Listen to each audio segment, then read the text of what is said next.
మీ ఇల్లు ఎప్పటికీ పటిష్టంగా ఉండాలనుకుంటున్నారా? కాన్ లైఫ్ కెమికల్ తో ఇది సాధ్యం. ఈ నెంబర్ను సంప్రదించండి.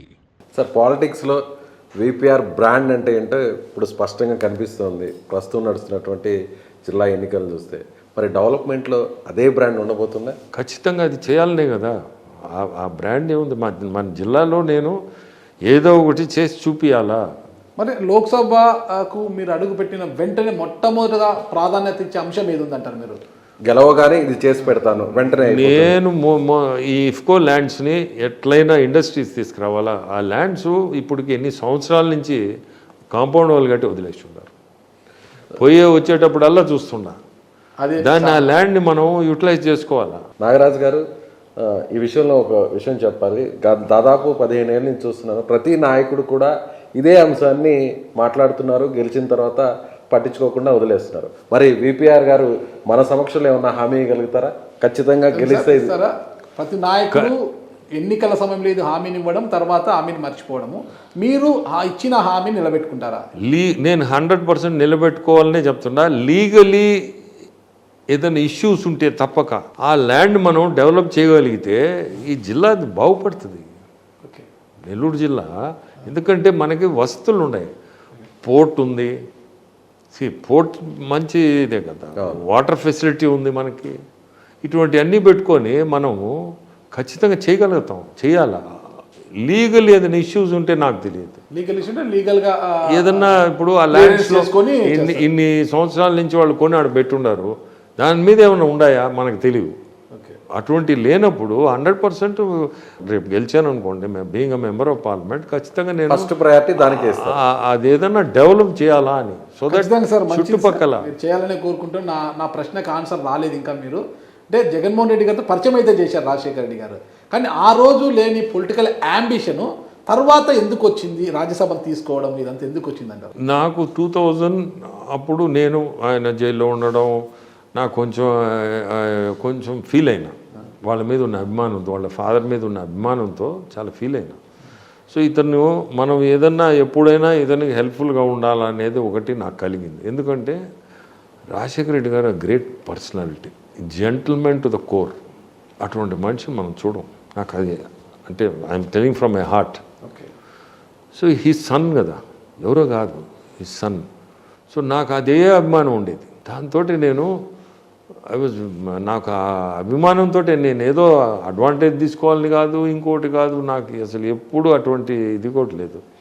యాక్చువల్లీ ఫస్ట్ రాజ్యసభ నాకు ఇస్తా అన్నారు. అఫ్కోర్స్ విజయసాయిరెడ్డి వాళ్ళ పర్సనల్ ఇష్యూస్ వాటితోటే విజయసాయిరెడ్డికి ఇస్తా అన్నాడు, ఆయన ఇస్తా అన్నాడు. అది కూడా నేనేం పెద్ద ఇది ఫీల్ కాల ఎప్పుడు కూడా. దెన్ 18లో ఏమొచ్చిందంటే, 18లో రాజ్యసభ చాలా క్రిటికల్ పొజిషన్లో నేను వచ్చింది కూడా. ఒక్క ఎమ్మెల్యే అటు పోయాడంటే ఆల్రెడీ 23 ఏదో ఎమ్మెల్యేస్ వెళ్ళిపోయి ఉన్నారు. దేవర్ ఐ థింక్ 24 ఎంతో వెళ్ళిపోయి ఉన్నారు. 23 దేవర్ 43 ఎమ్మెల్యేస్ లెఫ్ట్. We needed 43. ఏది నా రాజ్యసభ. ఒక్క MLA jump అయ్యాడంటే, and Chandrababu Naidu గారు చీఫ్ మినిస్టర్. అటువంటి టైంలో నేను యాక్చువల్గా రిస్క్ చేశా. అదేం చిన్న పని కాదు. రాజ్యసభ ఆ రోజు ప్రతిపక్షంలో ఉన్న వైసీపీలో అప్పుడు మీరు రాజ్యసభ సభ్యులు అయ్యాడంటే ఆ ఎలక్షన్ కూడా అప్పుడు చాలా సీరియస్, చాలా రిస్క్ అది. ఒక ఎమ్మెల్యే పోతే ఏముంది, 23 మంది పోగా ఒకరు. సో ఆ రోజు కూడా యాక్చువల్లీ విత్ రిస్కే. నాకు నేను చెప్పాను కదా, ఇప్పుడు కూడా చెప్తుండా, భగవంతుడు ఆశీస్సులే అది. ఆ రోజు గెలవడం కూడా ఖచ్చితంగా సార్. ఇప్పుడు కూడా ప్రజల ఆశీస్సులు మీపై ఉండాలి. ఖచ్చితంగా మీరు లోక్సభలో అడుగు పెట్టాలి సార్. ఇంకొక చిన్న ప్రశ్న సార్, ఇది మీ మనసు నొచ్చుకుంటుందేమో కానీ అడగక తప్పడం లేదు.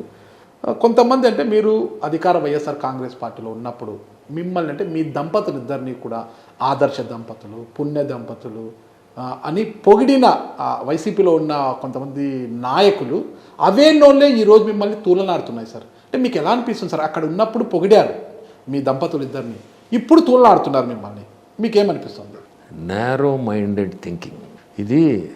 ఒక్కొక్క మనిషి ఏమనుకుంటారంటే, ఆ బ్రాడ్ మైండెడ్నెస్ లేకనే ఈ నేరో మైండెడ్ థింకింగ్తో మనం ఇట్లా మాట్లాడితే మేమేదో హర్ట్ అయ్యి దీనివల్ల మేమేదో మానేసుకొని వెళ్ళిపోతాము ఎందుకంటే ఎప్పుడు ఇటువంటి మేము ఎవరి దగ్గర పడలేదు. మరీ ఒక స్టెప్ కిందికి దిగొచ్చి నిత్య పెళ్లి కొడుకు అని మాట్లాడడము ఇలాంటి భాష వింటున్నాం. ఆ భాష మాట్లాడిన దానికే ఆ భాష మాట్లాడితే మానేసుకొని వెళ్ళిపోతాడు అనే ఒక ఉద్దేశంతో మాట్లాడిన వాళ్ళే వీళ్ళు. ఓకే. దానికి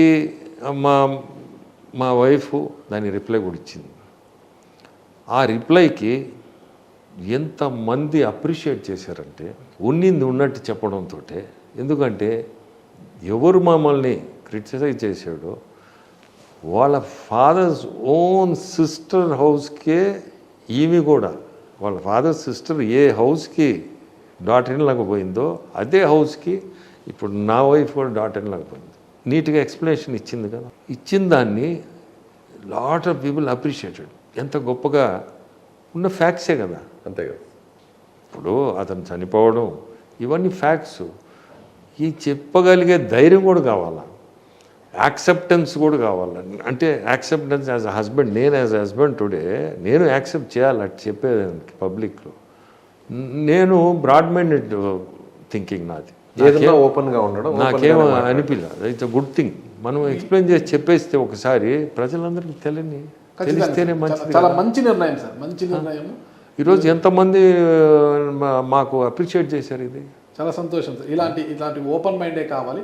ఇప్పుడు పార్లమెంట్ అభ్యర్థిగా మీరు బరిలో ఉన్నప్పుడు మీరు ఎంపీగా గెలవడం ఎంత ముఖ్యమో కొవ్వూరులో మీ శ్రీమతి గారిని కూడా గెలిపించుకోవడం అంతే ముఖ్యం అన్నమాట. అక్కడ నల్లపరెడ్డి ప్రసన్న కుమార్ రెడ్డి చాలా స్ట్రాంగ్ అది ఇది అంటున్నారు, అధికార YSR Congress party sitting MLA. మరి ఇక్కడ అక్కడ రెండు చోట్ల మీరు గెలవడానికి మీ బలం సరిపోతుందా? It is a challenge. Okay. లైఫ్లో టేకింగ్ ఛాలెంజెస్ కూడా ఇట్స్ ఎ గ్రేట్ థింగ్. గెలుపు ఓటమి అనేది పక్కన పెట్టండి, బట్ దిస్ అ ఛాలెంజ్ కదా ఇది. మేమిద్దరు నిలబడిన వాళ్ళు అపోజిషన్ ఎవరు? ఒక అతను చూస్తే పార్లమెంటరీ పార్టీ నాయకుడు లీడరు, ఫ్లోర్ లీడర్. ఇంకొక ఆయన చూస్తే 5-6 సార్లు ఎమ్మెల్యే, మినిస్టరు, ఎక్స్ మినిస్టరు, ఎన్ని ఉన్నాయి. Challenging thing we have taken up కదా. ఈ ఛాలెంజ్ స్వీకరించి గెలిచిన తర్వాత కేంద్రంలో విపిఆర్ గారు, రాష్ట్రంలో ప్రశాంత్ రెడ్డి గారు ఇద్దరు కూడా మంత్రులుగా చూడొచ్చు అంటారా? లేదు, మా వైఫ్ నేను మంత్రిగా నేను యాక్సెప్ట్ చేయను. ఇస్తానన్న ఇప్పుడు. Okay sir. మేము ఇప్పుడే వచ్చాం, మాకెందుకు అంత ఆశ? వద్దు. స్టేట్లో అయితే నేను యాక్సెప్ట్ చేయను. సెంట్రల్లో మీకు వస్తాయి? సెంట్రల్లో ఛాన్సెస్ ఆర్ సీనియర్స్ ఉన్నారు. మాకేం అంత ఆశలు లేవు. మేము మా కోరిక ఏంది?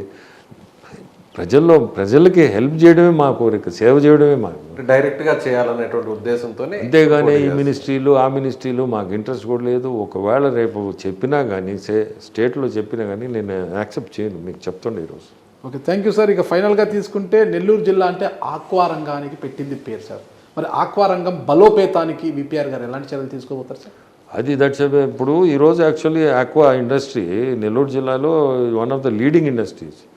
అండ్ ఐ థింక్ నెల్లూరు నుంచి విపరీతమైన ఎక్స్పోర్ట్స్ పోతున్నాయి నుంచి. సో మనము అండ్ పోర్ట్స్ కూడా పోర్ట్ ఉంది కాబట్టి ఇక్కడ మనకి ఆక్వా మీద మనం ఇంపార్టెన్స్ డెఫినెట్గా ఇవ్వాలి.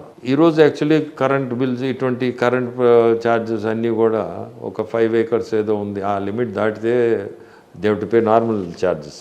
అటువంటివన్నీ మనం we should try to help the aqua farmers. 5 acres 10 acres ఏదో లిమిట్ ఉంది. ఇప్పుడు అవన్నీ తీసేసి whether it is 1 acre or 100 acres same tariff, electricity tariff కానీ ఇటువంటి కరెంట్ బిల్స్ ఇవన్నీ మనం కొంచెం ఇంట్రెస్ట్ తీసుకొని చేయాల్సిన పనులు చాలా ఉన్నాయి. అందరికీ సబ్సిడీ వచ్చే విధంగా చేయాలి. సార్ ఒకసారి ఫైనల్గా ఒకటే చెప్పండి, నెల్లూరు జిల్లా ప్రజలకు కావచ్చు, నెల్లూరు పార్లమెంట్ ఓటర్లకు విపిఆర్ గారుగా మీరు ఇచ్చే సందేశం ఏంటి సార్? నేను ఇచ్చే సందేశం ఒకటే, నన్ను గెలిపిండి, నెల్లూరు ప్రజల్ని కోరుకుంటున్నా, నన్ను గెలిపిండి. ప్రతి ఒక్క కాన్స్టిట్యుయెన్సీ, నా 7 కాన్స్టిట్యుయెన్సీ అందరినీ కూడా గెలిపించండి. మీ భవిష్యత్తు నెల్లూరు జిల్లాని నేను ఎట్లా తీసుకుపోతానే మీరే చూడొచ్చు. అదే నా సందేహం. సో ప్రతి ఒక్కరు కూడా నాకు ఓటేసి నన్ను గెలిపిండి. 7 మంది అసెంబ్లీ ఎమ్మెల్యేస్ని కూడా నేను కోరుకుంటున్నా నెల్లూరు ప్రజల్ని గెలిపించుకొని. సో విపిఆర్ గెలుపు నెల్లూరు అభివృద్ధి వైపు, అంతేనా? అంతే, నెల్లూరు అభివృద్ధి చేయాలనే కదా నన్ను గెలిపిమని చెప్పేది. ఒక ప్రజల మనిషిగా కోరుకుంటున్నాను. నెల్లూరు జిల్లా కూడా అభివృద్ధి కూడా అట్టే ఉంటుంది. సో నిజంగా ఆ పరిస్థితి కనిపిస్తుంది సార్, చాలా పాజిటివ్గా ఉంది మీకు ఫీల్డ్లో. నాకు చెప్పాలంటే నేను ఇప్పుడు ఈ మధ్య చూస్తున్నాను, డే టు డే ఆ పాజిటివ్నెస్ ఇంక్రీజ్ అవుతుంది. ఫైనల్గా ఇంకా నా మదిలో ఉంది, ఇంకా బద్దలైపోతుంది, అడగకపోతే నేను ఖచ్చితంగా అడిగేస్తున్నాను. మనమంతా సిద్ధం బస్సు యాత్ర జరుగుతుంది సార్. నెల్లూరు జిల్లాకు వచ్చినప్పుడు మీరు జగన్ గారి గురించి ఒక్క మాట కూడా మాట్లాడలేదు. అయితే ఇక్కడ మీ ప్రత్యర్థి విజయసాయిరెడ్డి గారు ఉన్నారు కాబట్టి జగన్ గారు మనమంతా సిద్ధం బస్సు యాత్ర ఇక్కడికి వచ్చినప్పుడు మిమ్మల్ని టార్గెట్ చేసే అవకాశం ఏమైనా ఉందా? చేస్తే it is good for me. Okay, ఎందుకంటే ప్రజలు ఆర్ నాట్ యాక్సెప్టింగ్. ఓకే, ఇప్పుడు నేను చూస్తున్నా కదా, వీళ్ళు ఎంత మన గురించి చెడ్డగా మాట్లాడితే అంత నాకు సపోర్ట్ వస్తుంది. మీరు అప్పుడు రిప్లై ఇస్తారా? కౌంటర్గా ఏమన్నా రిప్లై ఇస్తారా? నేను ఎప్పుడు ఇవ్వను, ఎప్పుడు ఇవ్వను, అవసరం లేదు రిప్లై. ప్రజలే ఇస్తారు రేపు రిప్లై, మనం ఎందుకు ఇవ్వాలా? Thank you sir. మీ నమ్మకమే మిమ్మల్ని గెలిపించాలని కోరుకుంటున్నాను. ఖచ్చితంగా మీరు ప్రజల మనిషిగా, పీపుల్స్ లీడర్గా మీరు పార్లమెంటులోకి అడుగు పెట్టి నెల్లూరుని, అంటే మీరు చెప్పినట్టుగా నెల్లూరు జిల్లాని రాష్ట్రంలోనే ఒక ఆదర్శవంతమైన జిల్లాగా మారుస్తారని, మాట నిలబెట్టుకుంటారని నేను నా కొలీగ్ విజయ్ ఇద్దరు నమ్ముతున్నాం సార్. మరి ప్రజలకు కూడా నమ్మకం రావాలి అంటే మీరు ఆ విధంగా వివరించాల్సి ఉంటుంది సార్. అలాగే నాగరాజు గారు సార్ చేసినటువంటి యాక్టివిటీస్ చెప్పారు కదా ఇప్పటివరకు కూడా, ఆ సహాయ సహకారాలన్నీ కూడా స్కూల్స్ కావచ్చు, హాస్పిటల్ కావచ్చు, వాటర్ ప్లాంట్స్ కావచ్చు, వాటన్నిటి కూడా మనం నేరుగా నెక్స్ట్ ఇంటర్వ్యూలో అక్కడ స్పాట్కి వెళ్ళి చూసే ప్రయత్నం చేద్దాం. సార్ అవకాశం ఇస్తే ఖచ్చితంగా చూడండి. Okay sir, thank you sir. ఖచ్చితంగా మీరు ఇచ్చిన మాట నిలబెట్టుకుంటారని నేనంటే నెల్లూరు జిల్లా వాసుల తరపున ఒక జర్నలిస్ట్గా నేను ఆశిస్తున్నాను సార్. Thank you sir. నమస్తే. Thank you. సుమన్ టీవీలో మీ పర్సనల్ అండ్ బిజినెస్ ప్రమోషన్స్ కోసం కింది నెంబర్కి కాంటాక్ట్ చేయండి.